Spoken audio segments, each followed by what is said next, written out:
Hi everyone, welcome back to our channel Current Affairs Daily Dose। आज है 29 अक्टूबर 2020 और आज की वीडियो में हम बात करने वाले हैं आज की करंट अफेयर्स पर बेस्ड क्वेश्चंस और उनसे जुड़े फैक्ट्स के बारे में।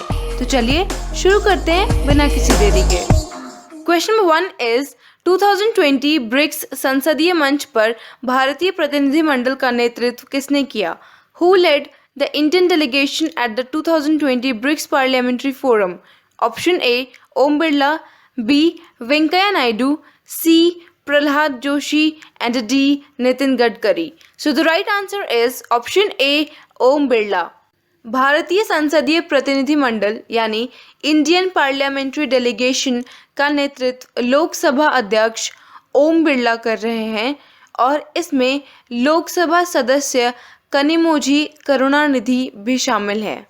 सेकेंड क्वेश्चन इज संयुक्त राष्ट्र वैश्विक जलवायु कार्रवाई पुरस्कार 2020 किसने जीता है?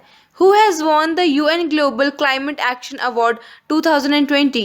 Option A, Greenpeace, B, Greta Thunberg, C, National Oceanic and Atmospheric Administration, and D, Global Himalayan Expedition. So the right answer is option D, Global Himalayan Expedition.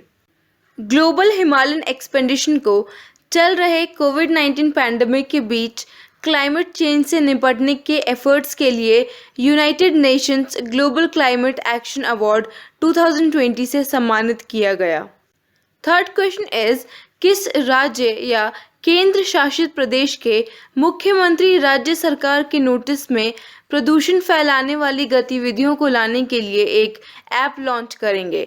Which state or union territory's chief minister will launch an app to bring pollution-causing activities to the state government's notice? Option A, Punjab, B, Uttar Pradesh, C, Haryana, and D, Delhi. So the right answer is option D, Delhi. Delhi के मुख्यमंत्री अरविंद केजरीवाल 29 अक्टूबर 2020 को दोपहर 12 बजे दिल्ली सरकार की green Delhi application launch करेंगे। ये app राज्य सरकार के नोटिस में पोल्यूशन फैलाने वाली गतिविधियों को लाने में मदद करेगा। फोर्थ क्वेश्चन इज डीजीसीए ने निर्धारित अंतर्राष्ट्रीय वाणिज्यिक यात्री सेवाओं पर निलंबन को कब तक बढ़ा दिया है? The DGCA has extended suspension on scheduled international commercial passenger services till when? Option A, 30th November, B, 15th November, C, 25th November, and D, 20th November. So the right answer is option A, 30 November. Directorate general of civil aviation DGCA ने 28 अक्टूबर 2020 को 30 नवंबर 2020 तक भारत और भारत के लिए scheduled international commercial passenger services पर निलंबन बढ़ा दिया है। फिफ्थ क्वेश्चन इज 27 अक्टूबर 2020 को आयोजित छठे ब्रिक्स संसदीय मंच की अध्यक्षता किस देश ने की थी? Which country was the chair for the 6th BRICS Parliamentary Forum held virtually on 27 October 2020? Option A, Russia, B, Brazil, C, India, and D, South Africa. So the right answer is option A, Russia. 6th BRICS parliamentary forum का आयोजन 27 अक्टूबर 2020 को Russian parliament chairman Vyacheslav Volodin की अध्यक्षता में किया गया है। क्वेश्चन नंबर 6 इज भारत के किस राज्य ने देश के पहले रेत टिब्बा पार्क और व्याख्या केंद्र स्थापित करने की घोषणा की है? Which state of India has announced to set up country's first sand dune parks and interpretation centers? Option A, Kerala, B, Tamil Nadu, C, Goa, and D, Maharashtra. So the right answer is option C, Goa. India का पहला sand dune park and interpretation centre Goa में विकसित करने के लिए तैयार है। Goa state biodiversity board ने इस प्रोजेक्ट का प्रस्ताव दिया है जिसे वर्ल्ड बैंक से फाइनेंशियल असिस्टेंस के साथ लागू किया जाएगा। क्वेश्चन नंबर 7 इज किस देश ने भारतीय नौसेना को F-18 नौसैनिक लड़ाकू जेट की पेशकश की है? Which nation has offered F-18 naval fighter jets to Indian Navy?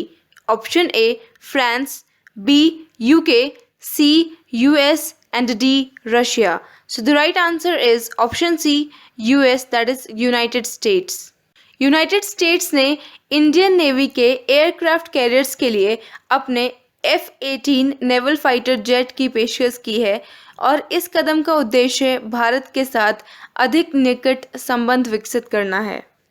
Question में 8 इज मोरक्को नियंत्रित पश्चिम सहारा में वाणिज्य दूतावास खोलने वाला अरब देश का पहला राष्ट्र कौन सा बन गया है?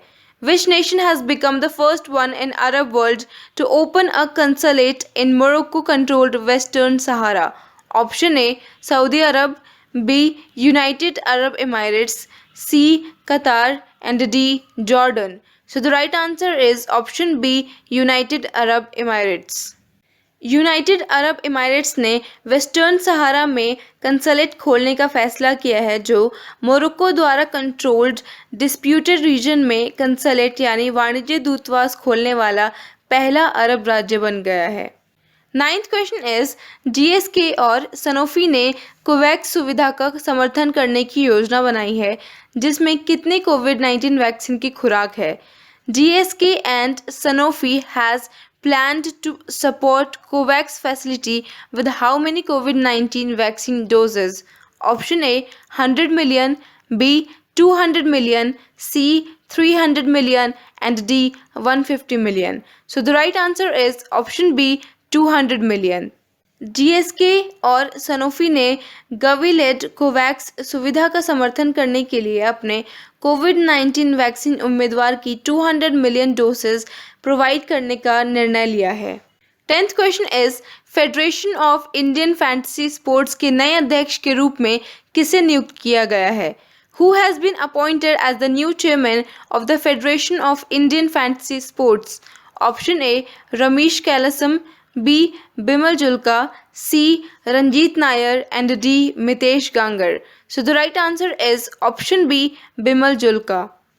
इंडिया के former chief information commissioner CIC Bimal Julka को भारत में फैंटेसी स्पोर्ट्स के लिए self regulatory industry body federation of Indian fantasy sports के नए चेयरमैन के रूप में नियुक्त किया गया है।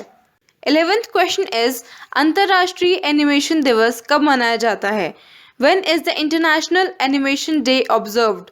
Option A, 26th October, B, 27th October, C, 25th October, and D, 28th October. So the right answer is option D, 28th October.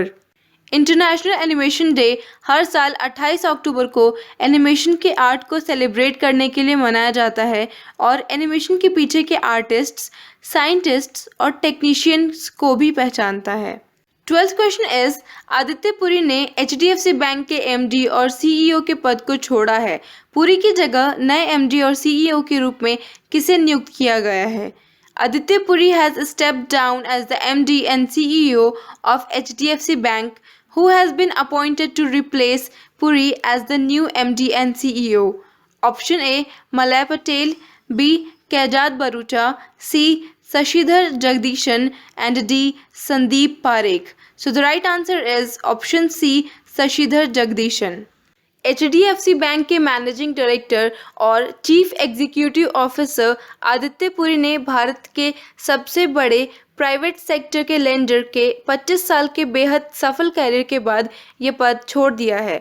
Shashidhar Jagadeesan को HDFC बैंक के न्यू मैनेजिंग डायरेक्टर और चीफ एग्जीक्यूटिव ऑफिसर के रूप में 27 अक्टूबर 2020 को नियुक्त किया गया है।